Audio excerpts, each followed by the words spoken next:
Good morning বন্ধুরা, তোমরা কিরকম আছো? আশা করি সবাই ভালো আছো, আমিও ভালো আছি। আমি আজকে যে খুব সকাল থেকে ব্লগটা তোমাদের সাথে শেয়ার করছি, বলতে পারো তোমরা বলবে এখন যে প্রত্যেকদিনই আমি সকালের ব্লগটা শুরু করি।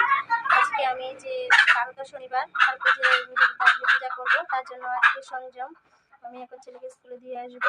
6টা বাজে ছেলেকে স্কুলে দিয়ে আসবো, ছেলে পরীক্ষা চলছে। স্কুলে দিয়ে এসে তারপর যে আমার যে বাকি কাজগুলো থাকবে তা করবো, তোমাদের সাথে শেয়ার করবো। যদি ভালো লাগে চ্যানেলটাকে সাবস্ক্রাইব করে ভিডিওটাকে লাইক করে শেয়ার করে দেবে।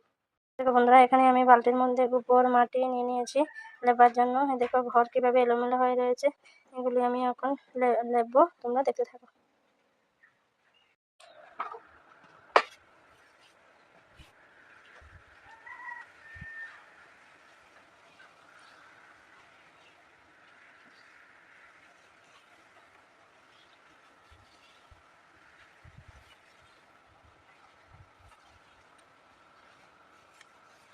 বন্ধুরা, এখানে আমি সমস্ত কিছু ভালো করে লেপে আমি ঘরটা এখন লেপা কমপ্লিট করেছি।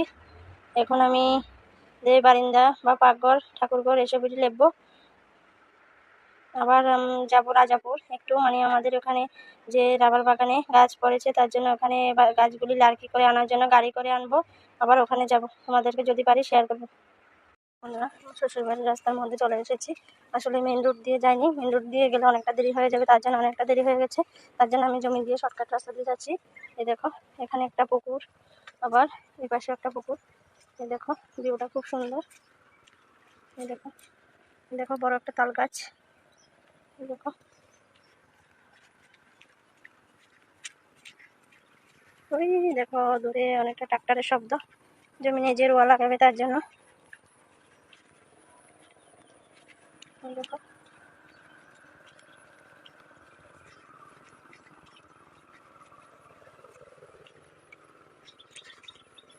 দেখো বন্ধুরা, এটা হচ্ছে যে আমাদের রাবার বাগান। দেখো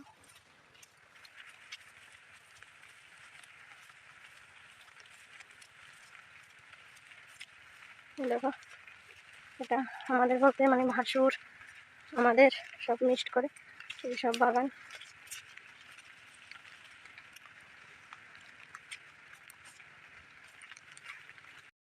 ভিডিওটা আমার সমস্ত লেখা কমপ্লিট, ভিডিওটা আর বাড়াবো না। ভিডিওটা তোমাদের কেমন লেগেছে কমেন্ট বক্সে জানাবে। আবার দেখা হবে নেক্সট ভিডিওতে।